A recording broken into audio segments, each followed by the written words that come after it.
ನಮಸ್ಕಾರ, ಕನ್ನಡ ಒನ್ಗೆ ಸ್ವಾಗತ. ನಾನು ಭಾಗ್ಯನಾರಾಯಣ ಬೊಗವರ್ಪು. ಇವತ್ತು ಹರಿಯಾಣದ ಚುನಾವಣೆಗಳು ಮುಕ್ತಾಯಗೊಂಡಿದೆ. ಒಂದೇ ಹಂತದಲ್ಲಿ ಹರಿಯಾಣದ 90 ಸ್ಥಾನಗಳಿಗೆ ವಿಧಾನಸಭಾ ಚುನಾವಣೆಗಳು ಇವತ್ತು ಮುಕ್ತಾಯ ಆಗಿದೆ. ಹಾಗಾಗಿ ಹರಿಯಾಣದಲ್ಲಿ ಏನು ಆಗುತ್ತೆ, ಯಾವ ಪಕ್ಷ ಅಧಿಕಾರಕ್ಕೆ ಬರುವ ಸೂಚನೆಗಳಿದೆ ಅಂತ ಎಕ್ಸಿಟ್ ಪೋಲನ್ನು ಇವತ್ತು ನಾನು ನಿಮ್ಮ ಮುಂದೆ ಇಡುವಂತಹ ಪ್ರಯತ್ನ ಮಾಡ್ತೀನಿ. ನಿಮಗೆ ನೆನಪಿಸೋದಕ್ಕೆ ಹೇಳ್ತಾ ಇದ್ದೀನಿ, 2024 ಲೋಕಸಭಾ ಚುನಾವಣೆ ಸಂದರ್ಭದಲ್ಲಿ ನಮ್ಮ ಚಾನಲ್ ಕನ್ನಡ ಒನ್ ನ್ಯೂಸ್ ಕೊಟ್ಟಂತಹ ಎಕ್ಸಿಟ್ ಪೋಲ್ ಏನಿತ್ತು ಅದು 90% ಅಕ್ಯುರೇಟ್ ಆಗಿತ್ತು. ನಾವು ಎಕ್ಸಿಟ್ ಪೋಲಲ್ಲಿ ಹೇಳಿದ್ವಿ ಇಂಡಿಯಾ ಒಕ್ಕೂಟಕ್ಕೆ 235ರಿಂದ 245 ಬರುತ್ತೆ ಅಂತ. 243 ಸೀಟುಗಳು ಬಂತು. ನಾವು ಎಕ್ಸಿಟ್ ಪೋಲಲ್ಲಿ ಹೇಳಿದ್ವಿ BJPಗೆ 250ರವರೆಗೆ ಬರಬಹುದು ಅಂತ. 240 ಬಂತು. ಸೊ ನಮ್ಮ ಪ್ರಿಡಿಕ್ಷನ್ಸ್ ಏನಿದೆ ಅದು ಆಲ್ಮೋಸ್ಟ್ ಎಕ್ಸಾಕ್ಟ್ ಆಗಿ ನಡೀತಿದೆ ಅನ್ನುವಂತಹದ್ದು ನಮ್ಮ ನಿಖರತೆ. ಅದೇ ನಿಖರತೆ ಆಧಾರದ ಮೇಲೆ ಇವತ್ತು ಹರಿಯಾಣದಲ್ಲಿ ಏನಾಗುತ್ತೆ ಅನ್ನೋದನ್ನು ನಾನು ನಿಮ್ಮ ಮುಂದೆ ಇಡುವಂತಹ ಪ್ರಯತ್ನ ಮಾಡ್ತೀನಿ. ಮೊದಲಿಗೆ ಬೇರೆ ಚಾನಲ್ ರೀತಿಯಲ್ಲಿ ಆರಂಭದಲ್ಲಿ ಏನೇನೋ ಕತೆ ಹೇಳಿ ಕೊನೆಯಲ್ಲಿ ನಂಬರ್ ಹೇಳಲ್ಲ. ಮೊದಲಿಗೆ ನಂಬರ್ ಹೇಳ್ಬಿಡ್ತೀನಿ, ಆ ನಂತರ ಯಾಕೆ ಈ ನಂಬರ್ ಬರಬಹುದು ಅನ್ನೋದಕ್ಕೆ ವಿಶ್ಲೇಷಣೆಯನ್ನು ನಿಮ್ಮ ಮುಂದೆ ಇಡುವಂತಹ ಪ್ರಯತ್ನ ಮಾಡ್ತೀನಿ. ಸೊ ಹರಿಯಾಣದಲ್ಲಿ ಮುಖ್ಯವಾಗಿ ನಡೀತಾ ಇರೋದು ಫೈಟು 2 ಪಕ್ಷಗಳ ನಡುವೆ, BJP ಕಾಂಗ್ರೆಸ್. BJP ಕಳೆದ 10 ವರ್ಷಗಳಿಂದ ಅಲ್ಲಿ ಅಧಿಕಾರದಲ್ಲಿದೆ. ಕಾಂಗ್ರೆಸ್ 10 ವರ್ಷಗಳ ನಂತರ ಮತ್ತೆ ಅಧಿಕಾರಕ್ಕೆ ಬರುವಂತಹ ಪ್ರಯತ್ನ ಮಾಡ್ತಾ ಇದೆ. ಆ ಹಿನ್ನೆಲೆಯಲ್ಲಿ ಈ ಚುನಾವಣೆ ಬಹಳ ಮಹತ್ವವಾದದ್ದು. ಸೊ ಹರಿಯಾಣದಲ್ಲಿ BJP ನನ್ನ ಪ್ರಕಾರ, ನಮ್ಮ ಕನ್ನಡ ಒನ್ ನ್ಯೂಸ್ ವಿಶ್ಲೇಷಣೆಯ ಪ್ರಕಾರ 15ರಿಂದ 20 ಸ್ಥಾನಗಳನ್ನು ಪಡೆದುಕೊಳ್ಳಬಹುದು ಅಷ್ಟೇ. 90ರಲ್ಲಿ BJPಗೆ 15ರಿಂದ 20 ಸ್ಥಾನ ಬರಬಹುದು, ಅದಕ್ಕಿಂತ ಹೆಚ್ಚು ಬರೋದಕ್ಕೆ ಸಾಧ್ಯತೆ ಇಲ್ಲ ಅನ್ನುವಂಥದ್ದು ನಮ್ಮ ಲೆಕ್ಕಾಚಾರ. ಇನ್ನು ಕಾಂಗ್ರೆಸ್ 55ರಿಂದ 60 ಸ್ಥಾನಗಳನ್ನು ಪಡೆಯುವ ಮೂಲಕ ಪ್ರಚಂಡ ಬಹುಮತವನ್ನು ಹರಿಯಾಣದಲ್ಲಿ ಪಡೆದುಕೊಳ್ಳುತ್ತೆ ಅನ್ನುವಂಥದ್ದು ನಮ್ಮ ಲೆಕ್ಕಾಚಾರ. ಸೊ ಯಾಕೆ ಈ ನಂಬರ್ಗಳನ್ನು ನಾನು ಎಕ್ಸಿಟ್ ಪೋಲ್ ಅಂತ ಹೇಳ್ತಿದ್ದೀನಿ? ನನ್ನ ಪ್ರಕಾರ ಯಾವೆಲ್ಲ ಲೆಕ್ಕಾಚಾರಗಳು ಇದಕ್ಕೆ ಬರ್ತಾ ಇದೆ ಅಂತಂದರೆ, ಮುಖ್ಯವಾಗಿ ಹರಿಯಾಣದಲ್ಲಿ ಕಳೆದ 10 ವರ್ಷಗಳ BJP ಆಡಳಿತ ಏನಿದೆ ಅದರಿಂದ ಅಲ್ಲಿನ ಜನ ರೋಸ್ ಹೋಗಿದ್ದಾರೆ. ಅದು ಎಲ್ಲಿ ಗೊತ್ತಾಗುತ್ತೆ? 2024 ಲೋಕಸಭಾ ಚುನಾವಣೆ ಫಲಿತಾಂಶದಲ್ಲೇ ಗೊತ್ತಾಗುತ್ತೆ. 10 ಸ್ಥಾನಗಳಿರುವಂತಹ ಹರಿಯಾಣದಲ್ಲಿ ಲೋಕಸಭೆಯಲ್ಲಿ ಕೇವಲ 5 ಸ್ಥಾನಗಳನ್ನು ಮಾತ್ರ BJP ಗೆಲ್ಲೋದಕ್ಕೆ ಸಾಧ್ಯ ಆಗಿತ್ತು. ಇನ್ನು 5 ಸ್ಥಾನಗಳನ್ನು ಕಾಂಗ್ರೆಸ್ ಗೆದ್ದಿತ್ತು. ನಿಮಗೆ ಗೊತ್ತಿರೋ ಹಾಗೆ ಕಳೆದ 10-12 ವರ್ಷಗಳಿಂದ ಕೇಂದ್ರ ಸರ್ಕಾರಕ್ಕೆ ಹೆಚ್ಚಿನ ಮಟ್ಟದಲ್ಲಿ BJP ಕಡೆಗೇನೆ ಮತದಾರರು ಒಲವು ತೋರಿಸ್ತಿದ್ದಾರೆ. ಯಾವೆಲ್ಲ ರಾಜ್ಯಗಳಲ್ಲಿ ನ್ಯಾಷನಲ್ ಎಲೆಕ್ಷನ್ಸ್ ಇದೆ, ಲೋಕಸಭಾ ಎಲೆಕ್ಷನ್ಸ್ ಇದೆ, ಆ ಸಂದರ್ಭದಲ್ಲಿ BJPಗೆ ಎಷ್ಟು ಕೊಡ್ತಾರೋ ಅದಕ್ಕಿಂತ ಕಡಿಮೆನೇ ವಿಧಾನಸಭಾ ಚುನಾವಣೆಗಳಲ್ಲಿ ಬರುತ್ತೆ. ಅದೇನೇ ಈ ಬಾರಿಯೂ ಸಹ ಆಗಬಹುದಾಗಿರುವಂತಹದ್ದು ಹರಿಯಾಣದಲ್ಲಿ ಲೋಕಸಭಾ ಚುನಾವಣೆಯಲ್ಲೇ 50-50 5 ಸೀಟುಗಳನ್ನು ಕಾಂಗ್ರೆಸ್ BJP ಹಂಚಿಕೊಂಡಿದೆ. ಅಂದರೆ BJPಗೆ ವಿಧಾನಸಭಾ ಚುನಾವಣೆಯಲ್ಲಿ ದೊಡ್ಡ ಸೋಲು ಎದುರಾಗುತ್ತೆ ಅಂತ ಅಲ್ಲೇ ಫಿಕ್ಸ್ ಆಗಿತ್ತು. ಇನ್ನು ಎರಡನೇದು, ಲೋಕಸಭಾ ಚುನಾವಣಾ ಪ್ರಚಾರ ಸಂದರ್ಭದಲ್ಲಾಗಿರಬಹುದು, ಈಗ ವಿಧಾನಸಭಾ ಚುನಾವಣಾ ಪ್ರಚಾರ ಸಂದರ್ಭದಲ್ಲಾಗಿರ್ಬೋದು, BJP ಅಭ್ಯರ್ಥಿಗಳು ಹಳ್ಳಿಗಳಿಗೆ ಹೋದರೆ ರೈತರು ಅವರನ್ನು ಘೆರಾವ್ ಮಾಡ್ತಾ ಇದ್ರು, ಅವರ ವಿರುದ್ಧ ಧಿಕ್ಕಾರಕ್ಕೆ ಹೋಗ್ತಾ ಇದ್ರು. ಒಬ್ಬ ಮಂತ್ರಿಯಂತೂ ಸಿಟ್ಟಿಂಗ್ ಮಿನಿಸ್ಟರ್, ಹರಿಯಾಣದ ಸಿಟ್ಟಿಂಗ್ ಮಿನಿಸ್ಟರನ್ನು ಕಾರು ಒಳಗಡೆಗೆ ಬಿಡಲಿಲ್ಲ. ಆತ ಕಾರು ಇಳಿದು ಓಡಿ ಹೋಗಬೇಕಾಯಿತು. ಪ್ರಚಾರಕ್ಕೆ ಬರಬಾರ್ದು ನಮ್ಮ ಏರಿಯಾಗೆ ನೀವು ಅಂತಂದರು. ಕಾರಣ ರೈತ ವಿರೋಧಿ ನೀತಿಗಳನ್ನು BJP ಅನುಸರಿಸ್ತಾ ಇರೋದು. ರೈತರನ್ನು ಹೇಗೆಲ್ಲ ಹಿಂಸಿಸಬಹುದು ಹಾಗೆಲ್ಲ ಹಿಂಸಿಸ್ಕೊಂಡು ಬಂದಿದ್ದಾರೆ ಕಳೆದ 6-7 ವರ್ಷಗಳಿಂದ. 3 ಕಾನೂನುಗಳನ್ನು ತೆಗೆದುಕೊಂಡು ಬಂದರು, ಕರಾಳ ಕಾನೂನುಗಳು. ಅವುಗಳ ವಿರುದ್ಧ ರೈತರು 7-8 ತಿಂಗಳವರೆಗೆ ದೊಡ್ಡ ಮಟ್ಟದಲ್ಲಿ ಪ್ರತಿಭಟನೆಗಳನ್ನು ದೆಹಲಿಯಲ್ಲೇ ಮಾಡಿದ್ರು. ನ್ಯಾಷನಲ್ ಹೈವೇಗಳನ್ನು ಬಂದ್ ಮಾಡಿದ್ರು. ಸುಮಾರು 1 ವರ್ಷ ಇಡೀ ಪ್ರತಿಭಟನೆ ನಡೀತು. 700ಕ್ಕೂ ಹೆಚ್ಚು ರೈತರು ಹುತಾತ್ಮರಾದರು. ಆದರೆ ನರೇಂದ್ರ ಮೋದಿ ಒಂದು ಕ್ಷಣ, ಒಂದು ದಿನ ಆ ರೈತರನ್ನು ಕೂರಿಸ್ಕೊಂಡು ನಿಮ್ಮ ಸಮಸ್ಯೆ ಏನು ಅಂತ ಕೇಳಲಿಲ್ಲ.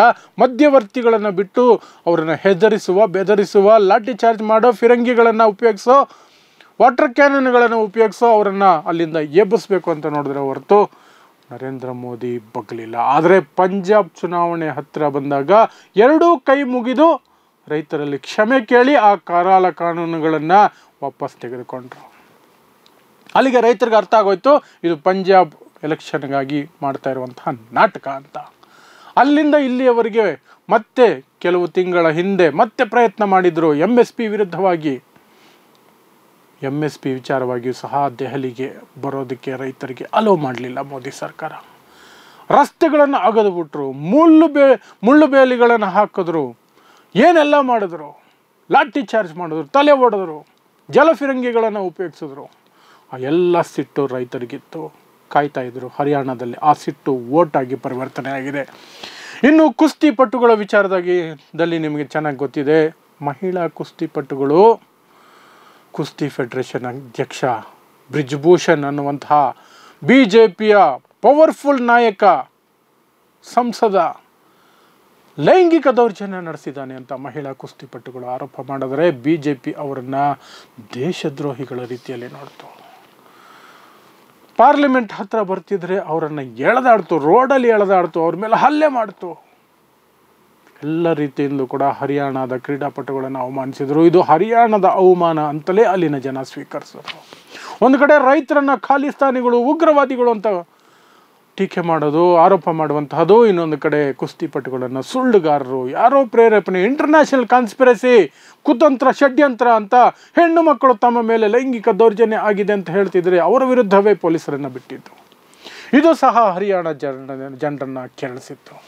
ಇದರ ಜೊತೆಗೆ 10 ವರ್ಷಗಳ ದುರಾಡಳಿತ. ಇದರ ಸೂಚನೆ ಅರಿತು 6 ತಿಂಗಳ ಹಿಂದೆನೇ ಹರಿಯಾಣದ ಮುಖ್ಯಮಂತ್ರಿ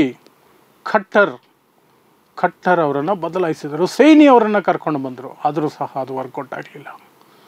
ಜನರ ಆಕ್ರೋಶ ಇವತ್ತು ಓಟಿನ ರೂಪದಲ್ಲಿ ಬಂದಿದೆ.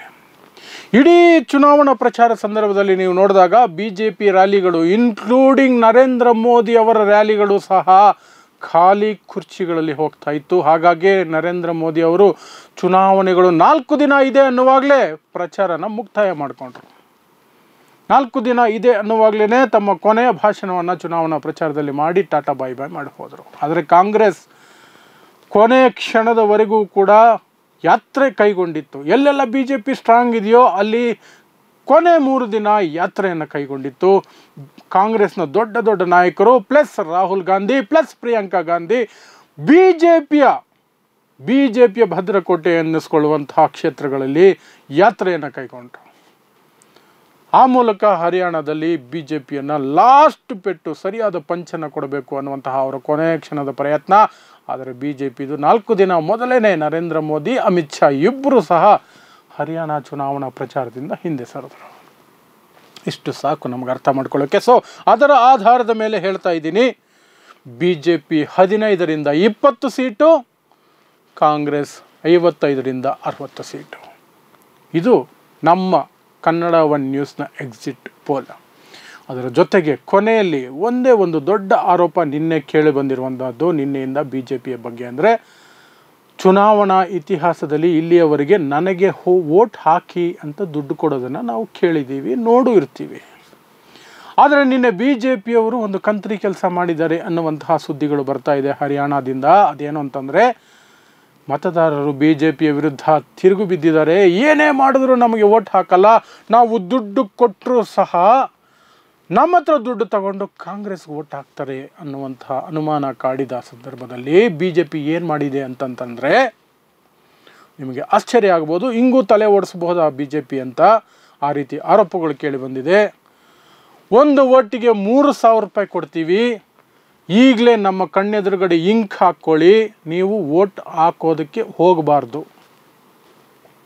ನಿಮಗೆ ನಾವು ಈಗಲೇ ಇಂಕ್ ಹಾಕ್ಬಿಡ್ತೀವಿ, ಯಾಕಂದರೆ ನೀವು ಅಲ್ಲೋದ್ರೆ ಕಾಂಗ್ರೆಸ್ಗೆ ಹಾಕ್ಬಿಡ್ತೀರಿ ಅನ್ನೋ ಅನುಮಾನ ಇದೆ ನಮಗೆ, ದುಡ್ಡು ಕೊಡ್ತೀವಿ, ಮನೆಯಲ್ಲೇ ಇರಬೇಕು.